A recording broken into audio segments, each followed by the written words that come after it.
안녕하세요. 카르페디엠 세일링에 다시 오신 것을 환영합니다. 채널이 처음이시라면 제 이름은 마르코입니다. 저는 세일 캐나다 크루징 강사입니다. 그리고 오늘 영상에서는 기본적인 해도 작도법을 소개하겠습니다.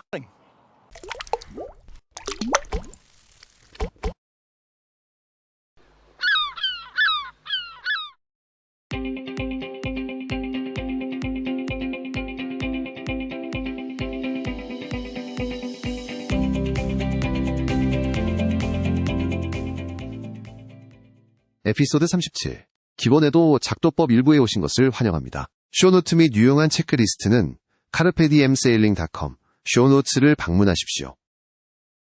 아래 설명에 링크를 포함하였습니다. 자, 이제 시작하겠습니다. 여기 연안 항해에 사용되는 다양한 도구들이 있습니다. 전통적인 평행자가 있습니다.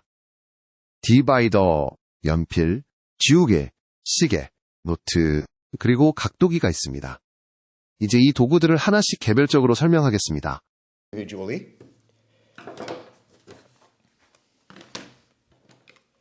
평행자부터 시작하겠습니다. 평행자는 오랫동안 항로를 측정하는 전통적인 방법으로 사용되어 왔습니다. 예를 들어 네로우즈에서 만으로 범주하고 싶다고 합시다. 그리고 조종할 항로를 결정하기 위해 그 항로가 무엇인지 파악하고 싶습니다. 그래서 저는 평행자를 들고 차트에 인쇄된 나침반 방위표들을 확인합니다. 그리고 평행자를 차트의 중앙으로 이동시킵니다. 그리고 동쪽에서 서쪽으로 가는 현재 이동 방향을 확인합니다. 저는 267, 268도 트루인 방향 또는 방위를 읽습니다. 이제 여기 안에 작은 링이 보이실 텐데 이것이 자침방위입니다. 하지만 그 자침방위는 2000년 편차로 보정되었습니다. 따라서 그때만 정확했습니다. 자침방위를 사용하거나 변환하는 방법을 알고 싶으시면 제 자침방위 영상을 확인하십시오. 이제 이 방위를 조종할 항로로 변환하고 그 항로를 따라 조종합니다. 이 평행자의 단점은 몇 가지가 있습니다. 먼저 해도를 펼칠 수 있을 만큼 충분히 큰 테이블이 있어야 합니다. 이 컴패스 로즈에 접근할 수 있어야 하며 평행자를 움직이다 보면 미끄러질 수도 있습니다. 따라서 바다에서 움직이는 작은 배에 있다면 훨씬 더 미끄러질 가능성이 커집니다. 그래서 사용하기 꽤 어렵습니다. 저의 경우 이 플로터나 각도기를 사용하는 것을 선호합니다. 이것을 사용하는 방법은 이동 방향을 잡는 것입니다. 예를 들어 좁은 수로에서 만으로 나가는 방향입니다. 그 다음 각도기 위에 있는 격자가 북쪽이 위를 향하도록 해도의 격자와 일치시킵니다. 그렇게 한 뒤 제 진행 방향을 다시 보며 이번에는 서쪽으로 이동하여 여기서 방향을 읽었습니다. 그 코스는 265도였습니다. 그리고 저는 그 진방위를 제가 조종할 컴패스 방위 또는 자방위로 변환합니다. 디바이더입니다. 이 디바이더는 사용하기에 꽤 유용합니다. 사실상 한 손 디바이더입니다. 디바이더는 거리를 측정하는 데 사용합니다. 메르카토르 도법 차트에서 거리를 잴 때는 차트 가장자리의 위도 스케일을 사용합니다. 정확한 시계로는 스위프 핸드가 있는 이런 시계나 디지털 시계, 전화기 등 어떤 것이든 좋습니다. 좋은 연필과 지우개입니다. 이것은 상업용 드로잉 연필입니다. 2mm의 투비심을 사용합니다. 투비는 HB보다 부드러워서 지우개가 좀 더 쉽습니다. 그리고 마지막으로 제가 항해사의 수첩이라고 부르는 것입니다. 그래서 위치를 결정하기 위해 방위를 측정할 때 등 작은 수첩에 기록할 수 있습니다. 유용한 몇 가지 다른 것으로는 핸드 베어링 컴패스가 있습니다. 좋은 해양 쌍안경, 그리고 물론 배의 컴패스입니다. 픽싱이라는 용어는 다양한 수단으로 자신의 위치를 알아내는 것을 뜻합니다. 가장 일반적인 방법은 위치선, 즉 에로피스, 라인즈 오브 포지션을 사용하는 것입니다. 이 예시에서는 이 등대의 방위를 측정하겠습니다. 이것은 배에서 본 모습입니다. 측정한 방위를 자방위에서 진방위로 변환하여 해도에 표시하겠습니다. 제가 정확하게 측정하고 변환하여 표시했다면 저의 위치는 이 선 어딘가에 있습니다. 이 선을 따라 제가 정확히 어디에 있는지 파악하려면 다른 육지 목표물에 방위를 측정해야 합니다. 이 경우 이 육지의 오른쪽 가장자리가 될 것입니다. 이것은 물에서 본 모습입니다. 두 번째 LOP가 첫 번째 LOP와 교차하는 지점이 저의 위치입니다.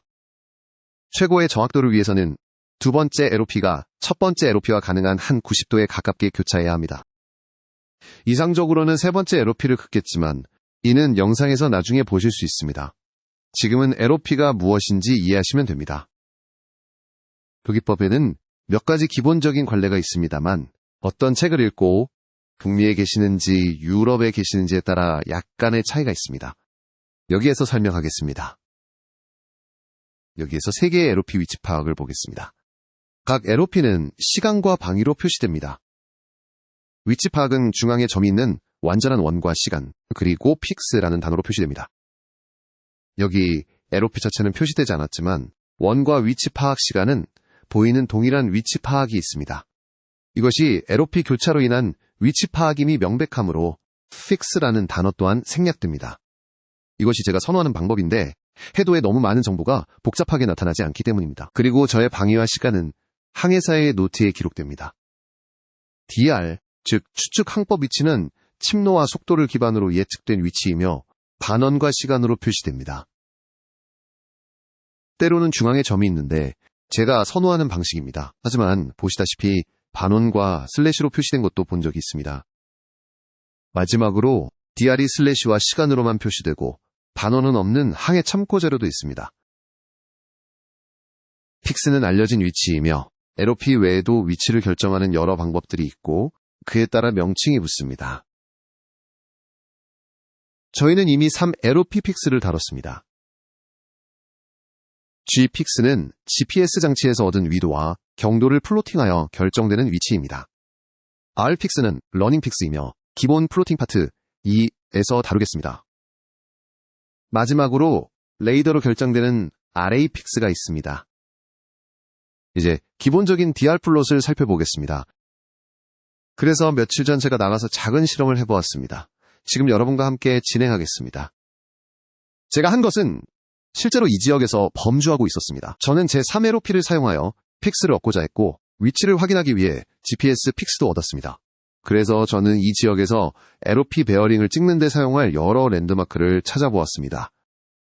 그리고 저는 이쪽으로 4노트 속도로 약 30분 동안 코스를 따라 나아갔습니다. 그럼 DR이 어떻게 작동하는지 보시겠습니다. 제가 할 것은 제 위치를 플로팅하는 것입니다. 핸드 베어링 컴패스에서 얻은 숫자들과 GPS 위치가 있습니다. 그리고 차트 플로터의 사진도 보여드리겠습니다. 하지만 제가 한 것은 나가서 이 베어링들을 찍은 것입니다. 그래서 저는 Falls Creek 입구와 UBC의 이쪽 오른쪽 가장자리를 사용하기로 결정했습니다. 이곳에 있는 이 육지 덩어리와 포인트 애트킨슨에 있는 이 등대입니다. 제가 한 것은 이 방향으로 가면서 제 중심선에 가장 가까운 것들을 선택한 것입니다. 왜냐하면 그것들이 가장 적게 변할 것이기 때문입니다. 그것들을 먼저 골랐습니다. 제가 이쪽으로 운전하며 나아갈 때 이것이 제 중심선에 가장 가까운 듯 보였습니다. 옆쪽의 것들은 지나가면서 베어링이 실제로 변합니다. 따라서 움직이면서 베어링을 찍을 때는 중심선상에서 앞뒤로 가장 가까운 것들을 먼저 찍으십시오. 옆쪽의 것들은 가장 많이 변하므로 마지막에 찍으십시오. 이해되시기를 바랍니다. 저는 15시 59분 지점과 16시 29분 지점을 확보했습니다. 그리고 여기에 두 개의 GPS 지점이 있습니다. 제가 제일 먼저 할 일은 첫 번째 지점을 표시하고 나서 DR 코스를 표시할 것입니다. 두 번째 지점을 표시하고 GPS 지점도 표시한 후 모든 것이 어떻게 되었는지 살펴보겠습니다. 행운을 빕니다. 먼저 여기서 Falls Creek을 향해 113도, 즉 113도 자방위를 측정했습니다. 따라서 현재 편차인 동쪽 17도를 사용하여 CR대투로 나침반에서 진방위로 바꿀 때 동쪽을 더하면 130도 진방위를 얻습니다. 제 플로터를 사용하여 130도 진방위 지표로 이동하며 앞서 말씀드렸듯이 이 그리드가 저 그리드와 일치하고 북쪽이 위를 향하도록 이것을 회전시키려 합니다.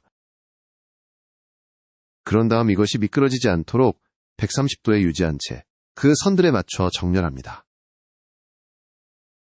그렇게 함으로써 그 선들과 정렬될 뿐만 아니라 여기 Falls Creek과도 정렬됩니다.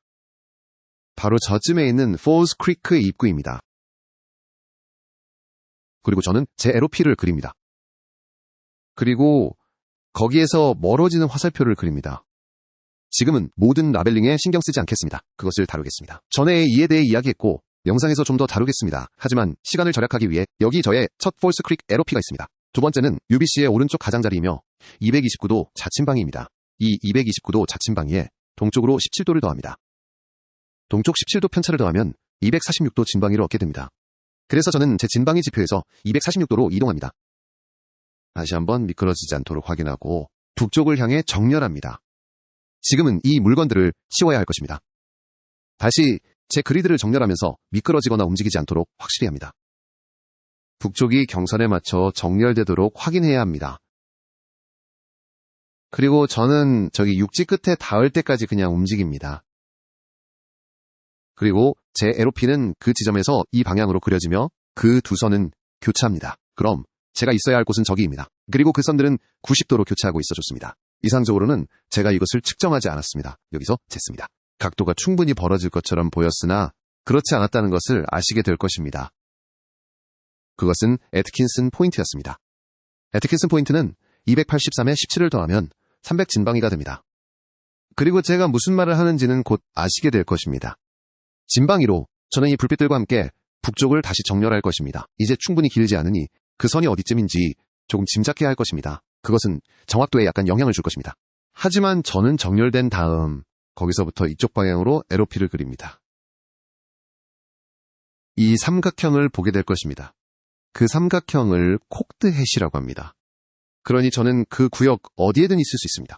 그러니 이상적으로는 저는 이것을 선택할 것입니다. 만약 제가 위험한 곳에 근접해 있었다면 위험에 가장 가까운 지점을 선택할 것입니다. 그러나 이 두 선, 즉 이 선과 저 선이 너무 가깝게 수렴하므로 그것은 그다지 정확하지 않습니다. 그러니 이것은 그다지 좋지 않았습니다. 그러니 저는 제가 여기 중간에 있다고 가정하고 제 위치 고정과 15시 59분이 라는 시간을 기록할 것입니다.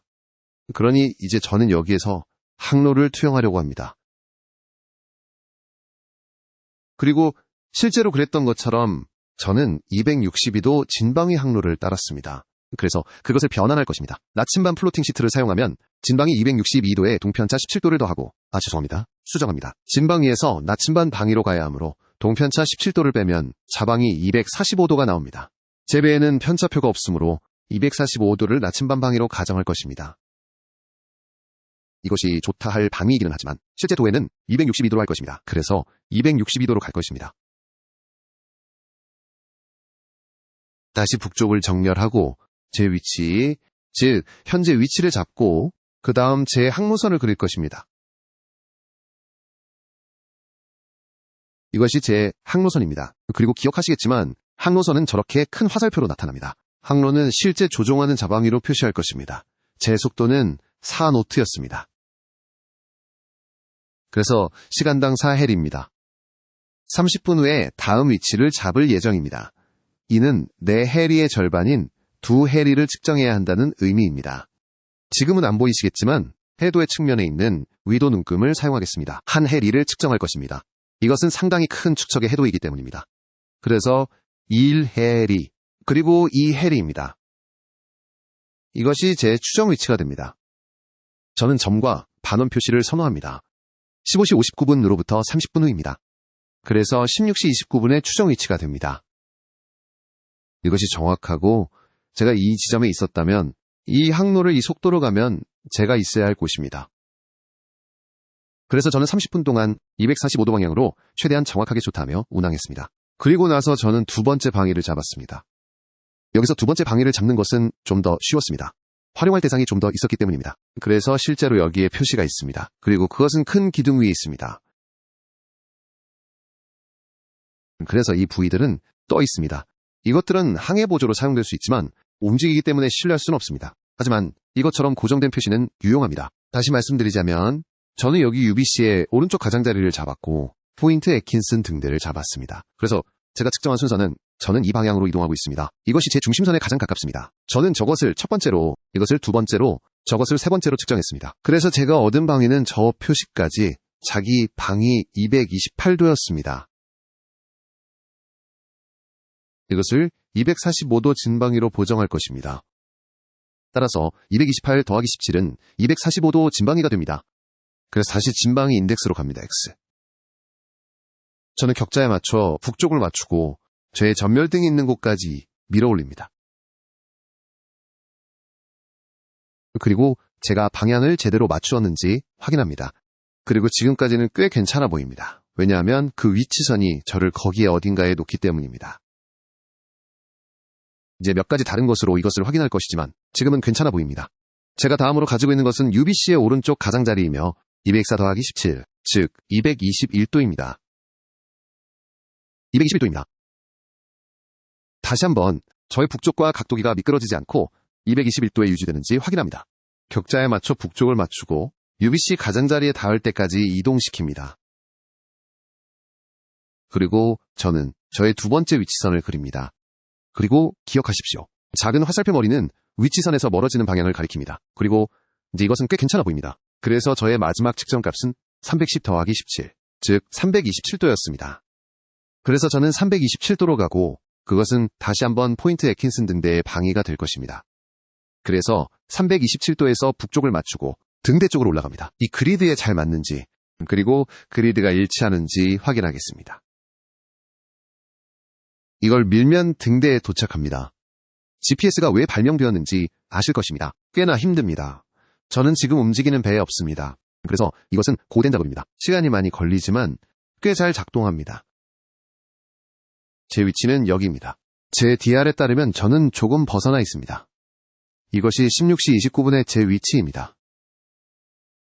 여기에서 보시다시피 약간의 오차가 있을 수 있으며 이것은 저희에게 약간의 여유를 줍니다. 그 안에 어디든 있을 수 있습니다. 하지만 이것은 공간인식이나 상황인식을 높여줍니다.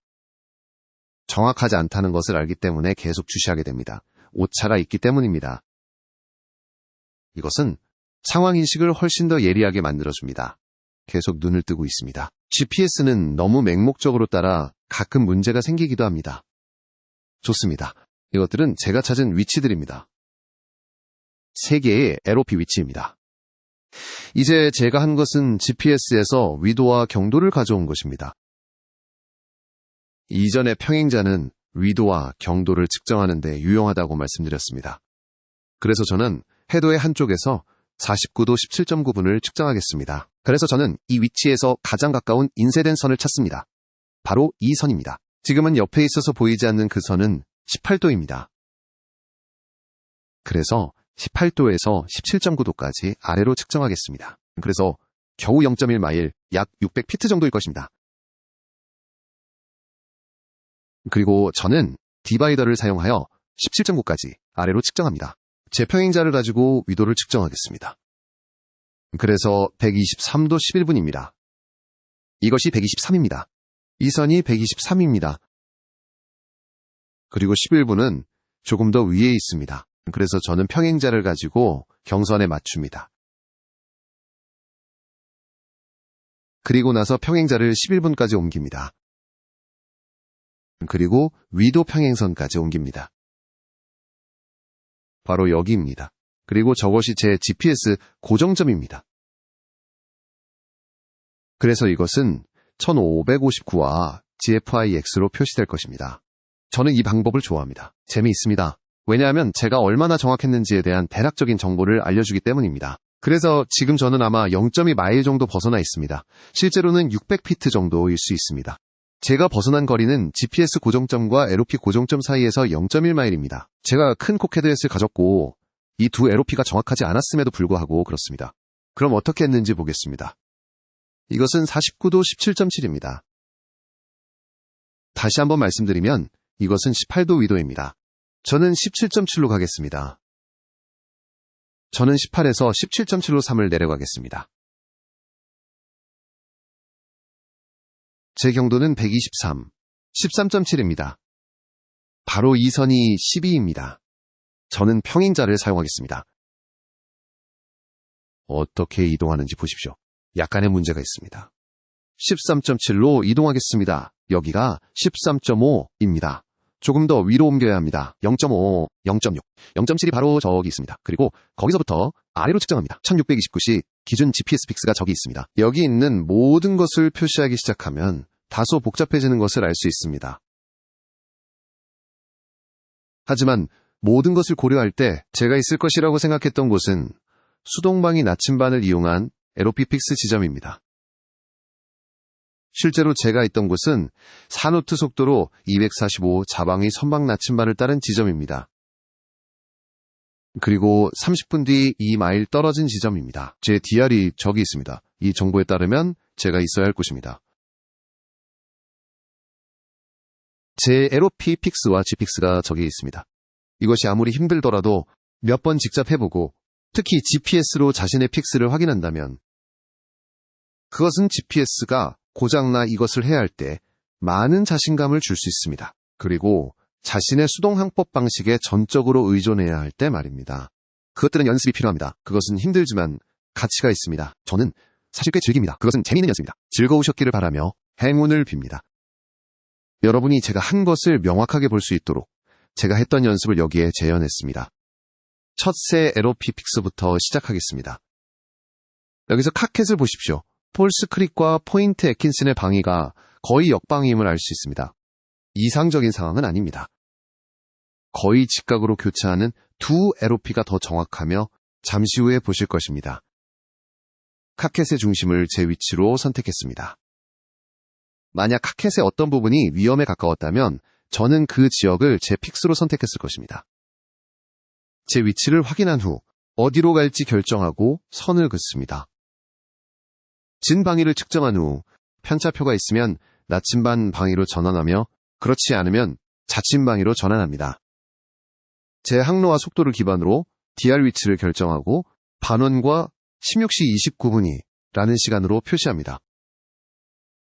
저는 30분 간격을 선택했으며 사노트의 속도로 30분 안에 제 항로를 따라 2마일을 이동해야 합니다.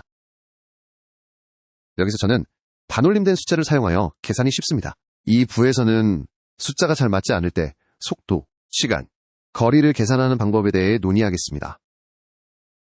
사노트 속도로 30분 이동하고 가능한 한 정확하게 조종한 후 또 다른 3LOP 픽스를 그렸습니다.